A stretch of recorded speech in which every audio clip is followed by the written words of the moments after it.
अब समय है पट्टी खोलने का। दोस्तों नमस्कार, मैं हूं दीपक भांबरी और सबसे पहले मैं रिक्वेस्ट करता हूं कि आज इस वीडियो को आप जरूर अपने ज्यादा से ज्यादा दोस्तों में शेयर कीजिए, क्योंकि इस वीडियो की हिंदुस्तान के कोने कोने में पहुंचने की बहुत सख्त जरूरत है। दोस्तों आज की डेट है 5 मई सन 2020। लॉकडाउन को काफी कुछ दिन हो चुके हैं और आज की न्यूज है 7 रुपए पर लीटर दिल्ली सरकार ने डीजल का रेट बढ़ाया, यानी 1 लीटर डीजल का रेट 7 रुपए बढ़ गया। शराब की एक बोतल जो 100 रुपए की होती थी अब वो 170 रुपए की मिलेगी, यानी 70% रेट शराब में यानी लिकर में बढ़ाया। 1000 रुपए की जो बोतल थी अब उसके लिए आपको 1700 रुपए खर्च करने पड़ेंगे। दोस्तों लॉकडाउन के कुछ दिन बीत चुके हैं और इस तरह की खबरें अब आनी स्टार्ट हो चुकी हैं। दोस्तों डीजल का जो रेट बढ़ा है तो उसका डायरेक्ट असर ट्रांसपोर्टेशन पे पड़ने वाला है। ट्रांसपोर्टेशन पे असर पड़ने का मतलब होता है कि आपके घर में आने वाला दूध महंगा हो जाएगा, ब्रेड महंगा हो जाएगा, अंडे महंगे हो जाएंगे, सारी सब्जियां महंगी हो जाएंगी, फल महंगे हो जाएंगे, राशन महंगा हो जाएगा, या कुल मिला के अगर मैं शॉर्टकट में कहूं कि आज के बाद से हर चीज जिसकी आपके परिवार को सख्त जरूरत है, हर चीज महंगी होने वाली है।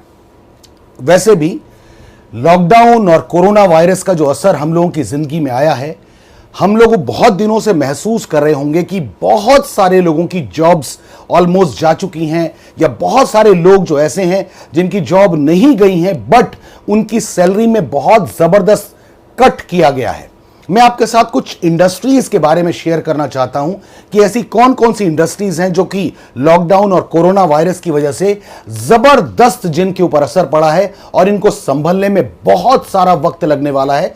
कुछ जानकार तो यह भी कह रहे हैं कि इन इंडस्ट्रीज को संभलने में शायद 2-2, 2.5-2.5, 3-3 साल लग जाएं। मैं आपके सामने शेयर करता हूं वो कौन कौन सी इंडस्ट्रीज हैं। सबसे पहले तो जॉब मार्केट।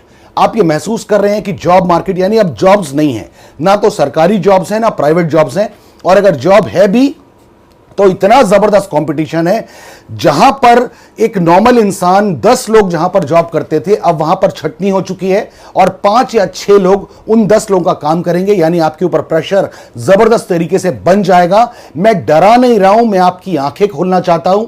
आपकी आंखों में जो पट्टियां बंधी हुई हैं मैं उसको खोलने की कोशिश कर रहा हूं। इसके अलावा रियल एस्टेट इंडस्ट्री में अगर आप काम करते थे या आपके दोस्त काम करते हैं तो ये इंडस्ट्री अब ऑलमोस्ट तबाह हो चुकी है। 3 साल तक रियल एस्टेट में कोई ग्रोथ होने वाली नहीं है। और हां, एक और इंडस्ट्री जिसको टूरिज्म इंडस्ट्री कहा जाता है, अगले 2-3 सालों तक इस इंडस्ट्री में कोई ग्रोथ नजर आने वाली नहीं है। इस इंडस्ट्री से जुड़े हुए लोग बहुत परेशानी में आने वाले हैं। इसके साथ ही जुड़ी हुई है एक और इंडस्ट्री जिसको हम कहते हैं ट्रैवल इंडस्ट्री। अगर टूरिज्म नहीं है तो ट्रैवलिंग, यानी इतने सारे लोगों ने जो टैक्सीज बनाई हुई हैं, लोग एयरपोर्ट तक आते थे, लोग एयरपोर्ट से होटल्स तक जाते थे, इन सब के पास काम बिल्कुल खत्म हो जाएगा। रेस्टोरेंट, सारे के सारे रेस्टोरेंट ऑलमोस्ट खाली रहने वाले हैं। कोई वहां पर जाकर, क्योंकि सोशल डिस्टेंसिंग करनी है लोगों को कई महीनों तक, कई सालों तक, तो रेस्टोरेंट में लोग खाना खाने के लिए जाने वाले नहीं हैं। एयरलाइंस के बारे में अगर मैं आपसे बात करूं, एयरलाइंस का भट्टा बैठ चुका है। और हां, मैं आपको बता दूं, अगर एयरलाइन स्टार्ट भी होने वाली हो जाएंगी तो एयरलाइंस को भी सोशल डिस्टेंसिंग मेंटेन करनी पड़ेगी। यानी एक एरोप्लेन में अगर 300 लोग जा सकते थे तो उस एरोप्लेन में सिर्फ 100 लोग ट्रेवल करेंगे, और अगर 100 लोग ट्रेवल करेंगे तो आप अंदाजा लगा सकते हैं कि टिकट्स कितनी महंगी होने वाली हैं। इसके अलावा कंस्ट्रक्शन का बिजनेस ऑलमोस्ट खत्म होने वाला है। इसके अलावा ऑटोमोबाइल इंडस्ट्री ऑलमोस्ट खत्म होने वाली है। अप्रैल के महीने में जितनी भी कार कंपनीज थी, एक भी कंपनी की कार नहीं बिकी है, ये आपको बहुत अच्छे से पता होगा। इसके साथ ही एक और इंडस्ट्री जो इससे कनेक्टेड है, इवेंट मैनेजमेंट जिसको हम कहते हैं। अब लोग इवेंट करने से घबराने लगेंगे, इवेंट करना लोगों ने बंद कर दिया है। अभी आप देख रहे हैं शादियों में भी शायद 30, 40, 50 लोग जा रहे हैं, तो आगे चल के भी ये सिलसिला कंटिन्यू होगा। तो इवेंट मैनेजमेंट वाले जो लोग काम कर रहे हैं उनके ऊपर भी बड़ी मुश्किल आने वाली है। इसके अलावा सिनेमा इंडस्ट्री, और बहुत इंपॉर्टेंट बात आप लोगों के साथ करने वाला हूं कि सिनेमा इंडस्ट्री में जितने लोग काम करते हैं 100 में से 90% लोग दिहाड़ी के ऊपर काम करते हैं। कोई शूटिंग्स नहीं होंगी बहुत समय तक, क्योंकि सोशल डिस्टेंसिंग मेंटेन करनी है, कोई गैदरिंग नहीं होगी और लोग सिनेमा देखने भी नहीं जाएंगे। नेटफ्लिक्स और जो पायरेटेड मूवीज आ जाती हैं टीवी में, वही लोग अपने अपने टीवीज में लगा के देख रहे होंगे। तो सिनेमा इंडस्ट्री का बेड़ा गर्क होने वाला है। रिटेल इंडस्ट्री, अब किसी का कोई शौक नहीं है कि कोई ज्वेलरी खरीदने जा रहा होगा या कोई बढ़िया बढ़िया शर्ट्स खरीदने जा रहा होगा, बढ़िया शूज खरीदने जा रहा होगा। ये रिटेल इंडस्ट्री ऑलमोस्ट अब बहुत समय तक बहुत मंदे की दौर देखने वाली है। इसके अलावा स्मॉल वर्कशॉप्स, जो छोटी छोटी वर्कशॉप्स हैं, क्योंकि मजदूर जा चुके हैं, मजदूर अपने अपने घरों में जा चुके हैं, तो स्मॉल वर्कशॉप्स का भी बहुत बुरा हाल होने वाला है, जिसका असर बड़ी फैक्ट्रीज और बड़ी कंपनियों के ऊपर बहुत बुरे तरीके से पड़ेगा। दोस्तों, आप ये सोच रहे होंगे कि ये बातें मैं आपको डराने के लिए बता रहा हूं। मैं डराने के लिए भी बता रहा हूं और आपकी आंखें खोलने के लिए भी बता रहा हूं, क्योंकि अब वक्त है कि हमको अपनी आंखें खोलनी पड़ेंगी। Right sir. इसके अलावा हॉस्पिटैलिटी इंडस्ट्री, जैसे 5 star hotels, 4 star hotels, 3 star hotels, इन होटल्स में जाके कोई अब खामखा में रुकने वाला नहीं है।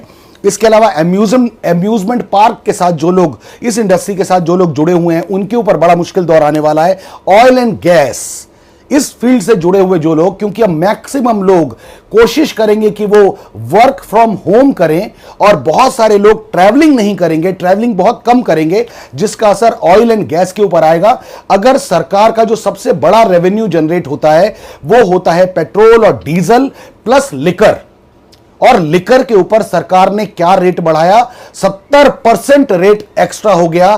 पेट्रोल डीजल के ऊपर 7 रुपए पर लीटर रेट बढ़ाना क्यों पड़ा सरकार को? क्योंकि अब सरकार को भी पता है कि बहुत सारे लोग कई कई महीनों तक वर्क फ्रॉम होम करेंगे। सरकार जो सब्सिडीज देती है बहुत सारी चीजों में, वो यहां से पैसे कमा के ही दे पाती है।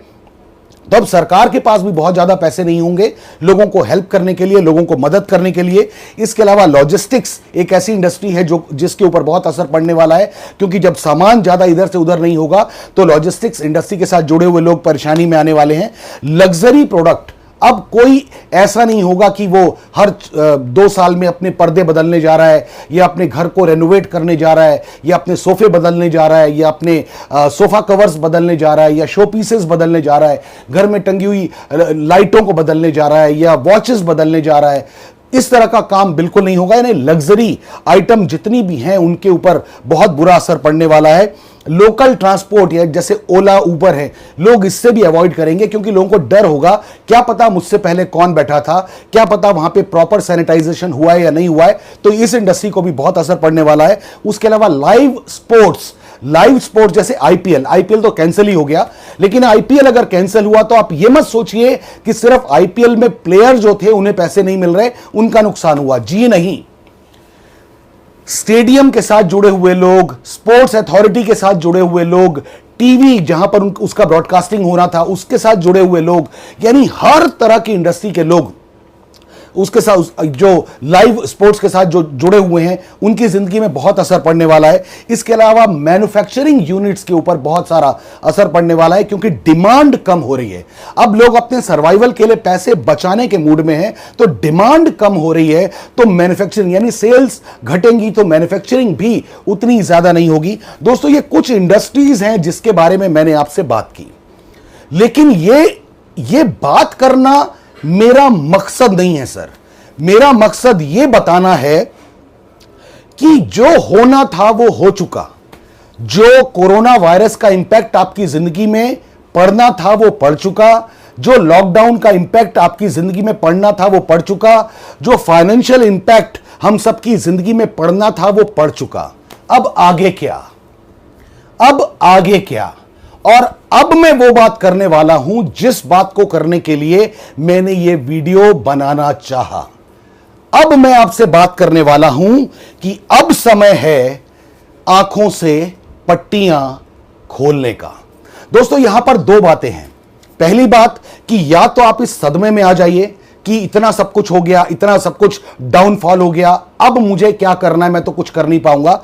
या तो इस सदमे को अपने दिल में बिठा लीजिए और धीरे धीरे घुट घुट के अपने आप को इस गर्त में मिलाते जाइए। या अब वक्त है अपनी आंखों में बंधी हुई पट्टी को खोलने का और अपने लिए नए सोर्स ऑफ इनकम तलाश करने का। दोस्तों, किसी ने कहा है कि ऐसे वक्त में, बुरे वक्त में वही इंसान सरवाइव कर पाएगा, वही इंसान ग्रो कर पाएगा जो इंस्टेंट डिसीजन लेगा और जो इंस्टेंट एक्शन लेगा। मैं रिपीट कर रहा हूं अपनी बात को, वही इंसान सरवाइव कर पाएगा जो इंस्टेंट डिसीजन लेगा और इंस्टेंट एक्शन लेगा।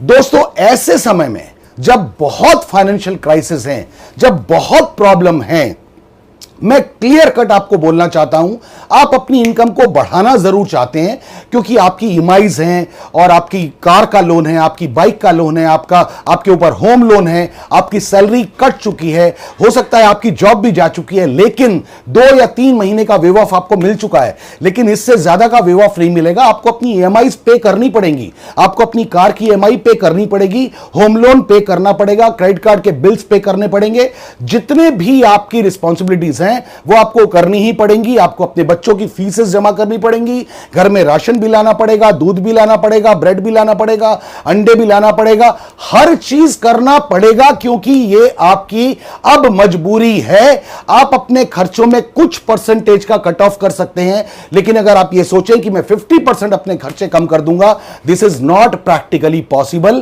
कोई बैंक आपकी ईएमआई को खत्म करने वाला नहीं है। तो यह वक्त है कि आपको अब अपनी इनकम को बढ़ाना ही पड़ेगा। अब वक्त है कि आपको अपनी आंखों के ऊपर बंधी हुई पट्टी को हटाना ही पड़ेगा और अब आपको समझना चाहिए, मेरा ये सजेशन है कि अब आपको समझना चाहिए एक ऐसी इंडस्ट्री को जो ऑलमोस्ट जीरो इन्वेस्टमेंट से शुरू हो जाती है। अब आपको समझना चाहिए एक ऐसी इंडस्ट्री को जिसमें आपकी ग्रोथ की संभावनाएं बहुत ज्यादा है। और यह तो मैं यहां तक मैं कहना चाहता हूं, जिस इंडस्ट्री की मैं बात कर रहा हूं उस इंडस्ट्री को कहते हैं डायरेक्ट सेलिंग या नेटवर्क मार्केटिंग या मल्टी लेवल मार्केटिंग या रेफरल मार्केटिंग। इस इंडस्ट्री की सबसे बड़ी खासियत कि यहां पे कोई कैपिटल इन्वेस्टमेंट आपका नहीं है। अगर मैं आपको यह कहूं कि शराब की एक बोतल की कीमत पर, यानी सिर्फ जितने पैसों में शराब की एक बोतल आप खरीदते हैं, उतने पैसों में जिंदगी भर के लिए, आपके परिवार के लिए, आपके परिवार की जिंदगी को बढ़िया करने के लिए डायरेक्ट सेलिंग या नेटवर्क मार्केटिंग की बिजनेस अपॉर्चुनिटी या नेटवर्क मार्केटिंग का बिजनेस मॉडल आपके पूरे परिवार का हिस्सा बन सकता है। दोस्तों, ये वक्त है जब डायरेक्ट सेलिंग या नेटवर्क मार्केटिंग को आपको अच्छे से समझना चाहिए।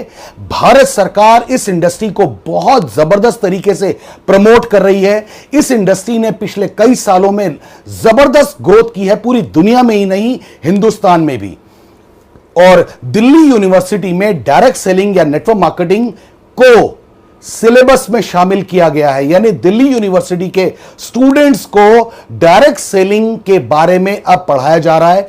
बहुत सारे स्कूल, बहुत सारे कॉलेज ऐसे हैं जहां पर नेटवर्क मार्केटिंग या डायरेक्ट सेलिंग को एज ए कोर्स अब पढ़ाने की शुरुआत हो चुकी है।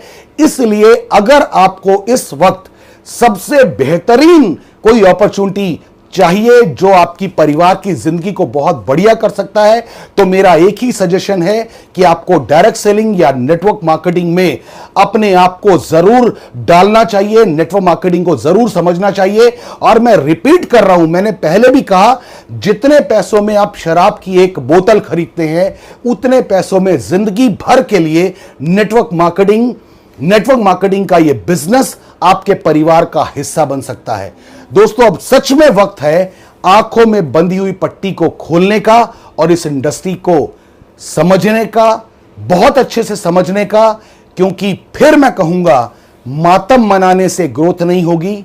इंस्टेंट डिसीजन और इंस्टेंट एक्शन लेने की जरूरत है, जिससे आपके परिवार को एक फाइनेंशियल सपोर्ट बहुत अच्छे तरीके से मिल पाए। दोस्तों, मैं आपसे एक बार रिक्वेस्ट करता हूं, अगर मेरी बात पसंद आई हो तो इस वीडियो को अपने हर दोस्त के साथ शेयर कीजिए।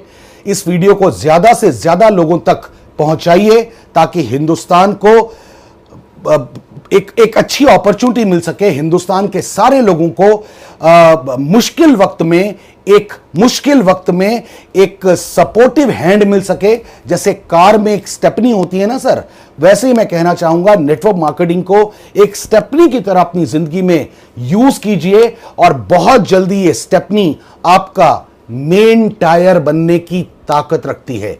दोस्तों आज अपनी बात यहीं समाप्त करना चाहता हूं। Wish you all the best, God bless you, thank you very much, जय हिंद।